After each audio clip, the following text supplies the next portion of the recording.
Hello students, आज के हमारे इस वीडियो लेक्चर में हम बात करेंगे शैवालों में थैलस संगठन के बारे में।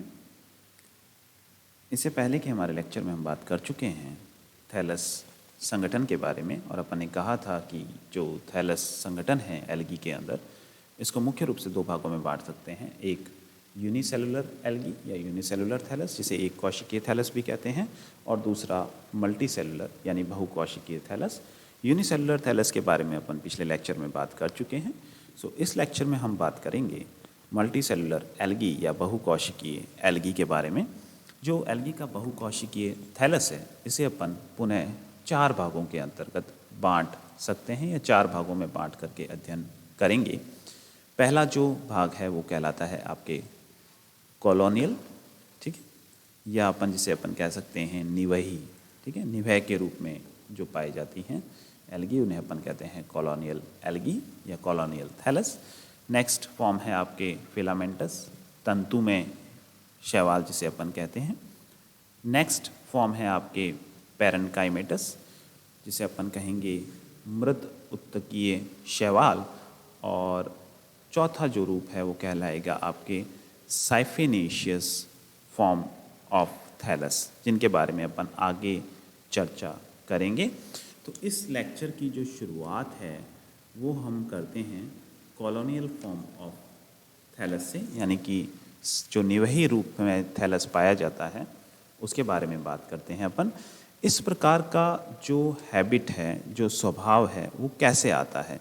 तो इस प्रकार का जो स्वभाव है उसका आने का जो कारण है वो है कि कोशिका विभाजन के जो उत्पाद होते हैं वो एक ही जगह पर एग्रीगेट हो जाते हैं। उसके वजह से आपको इस प्रकार का स्वभाव देखने को मिलेगा शैवालों के अंदर। देख सकते हैं अपन, this habit is achieved due to the aggregation of product of cell division within the mucilaginous sheath. यानी कि जो कोशिका विभाजन का उत्पाद या कोशिका विभाजन का उत्पाद क्या हो गया, नई कोशिकाएं।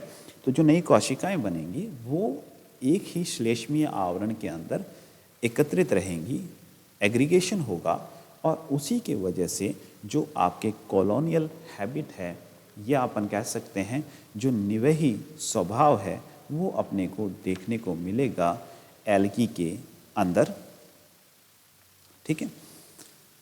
नेक्स्ट अगर अपन बात करें तो जो कॉलोनियल हैबिटेट है या कॉलोनियल हैबिट है, स्वभाव है, तो उसको अपन तीन भागों में बांट करके अध्ययन कर सकते हैं।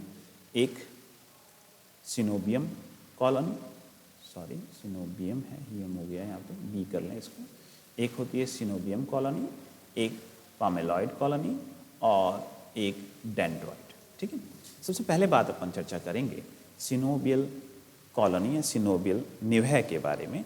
तो जो सिनोबियम निवह होता है, यदि जो निवह है उसके अंदर कोशिकाओं की संख्या डेफिनेट है, डेफिनेट का मतलब होगा एक निश्चित कोशिकाओं की संख्या है, उनका एक निश्चित आकार है, और जो अरेंजमेंट है, व्यवस्था है कोशिकाओं की, वो भी एक निश्चित व्यवस्था के अंतर्गत है। तो इस प्रकार के निवह को कहा जाता है सिनोबियम या सिनोबियल कॉलोनी, ठीक है। यहाँ पे कोशिकाओं की एक निश्चित संख्या देखने को मिलेगी, उनका आकार भी एक निश्चित आकार का होगा कॉलोनी का, और वहाँ पे कोशिकाओं का जो अरेंजमेंट है, व्यवस्था है, वो भी एक निश्चित शेप होगी, अरेंजमेंट होगा, व्यवस्था देखने को मिलेंगी। तो जो सिनोबियल कॉलोनी है इसको पुनः अपन दो भागों में बांट सकते हैं, एक सिनोबियल मोटाइल, दूसरी सिनोबियल नॉन मोटाइल। जो सिनोबियम मोटाइल कॉलोनी है, यानी कि ऐसी कॉलोनी जिसमें कोशिकाओं की एक निश्चित संख्या, आकार और व्यवस्था है, परंतु वह गतिशील है, तो उसे कहेंगे सिनोबियम मोटाइल कॉलोनी।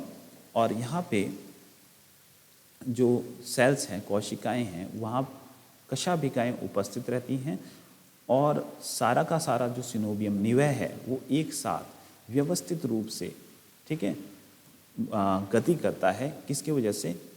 कशाभिकाओं के वजह से। तो कशाभिकीय जो गति होती है उसके द्वारा सारा का सारा जो संपूर्ण निवह है वो एक साथ एक व्यवस्थित रूप से मूवमेंट करता है। इस प्रकार की निवह अपने को देखने को मिल सकती है। उदाहरण ले सकते हैं इसका, इसमें वॉलवॉक्स का देख सकते हैं। यहाँ पे कोशिकाओं की एक निश्चित व्यवस्था आपको देखने को मिलेंगी। साथ ही साथ यहाँ पे आपको फ्लैजिला या कशाभिकाएँ देखने को मिलेंगी, जिसके वजह से जो निवह है वो गतिशीलता रखता है।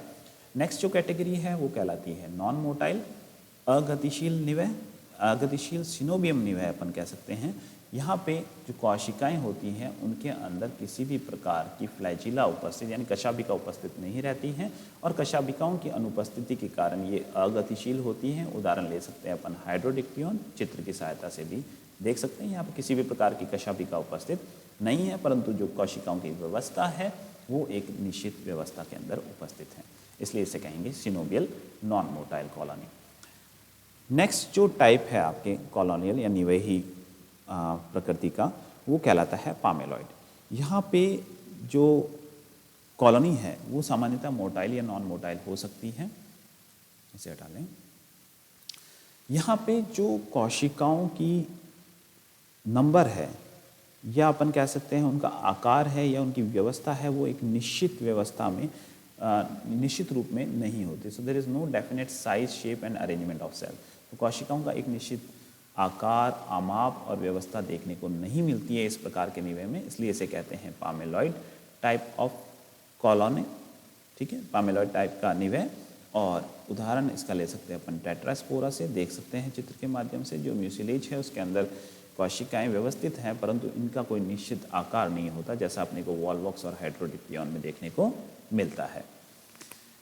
तीसरा जो प्रकार है कॉलोनियल हैबिट का, वो कहलाता है आपके डेंड्रॉइड प्रकार का, और ये सामान्यतः दिखने में लगते हैं एक कह सकते हैं अपन सूक्ष्मदर्शिक वृक्ष के रूप में, माइक्रोस्कोपिक ट्री के रूप में ये आपको देखने को मिलेंगे। चित्र में भी अपन देख सकते हैं, राइजोडेंड्रॉन का ये चित्र है। ठीक है, इन जो शैवाल हैं इनके अंदर एक म्यूसिलेजिनस थ्रेड पाया जाता है आधारी भाग में। ठीक है, और इसलिए अपन कह सकते हैं ये एक प्रकार की ध्रुवीयता को प्रदर्शित करता है। चित्र में देख सकते हैं श्लेष्मीय थ्रेड या धागे नुमा संरचनाएं पाई जाती हैं, श्लेष्मीय धागे उपस्थित रहते हैं आधारीय भाग के अंदर इन शैवालों के, जिसकी वजह से अपन कह सकते हैं कि ये एक प्रकार की ध्रुवता को प्रदर्शित करते हैं। ठीक है, तो अब इस लेक्चर में अपन ने आज चर्चा की शैवालों में, या अपन कह सकते हैं बहुकोशिकीय शैवालों के बारे में, और अपन ने कहा कि वो 4 प्रकार के हो सकते हैं। कॉलोनियल हो सकते हैं, निवई हो सकते हैं, तंतुमय हो सकते हैं, मृदुत्वकीय हो सकते हैं और साइफिनेशियस हो सकते हैं। और उसके अंदर हमने आज चर्चा की इस लेक्चर के अंदर निवही प्रकार के शैवालों की कॉलोनियल हैबिट, स्वभाव जो रखते हैं शैवाल, उनके बारे में अपन ने बात की।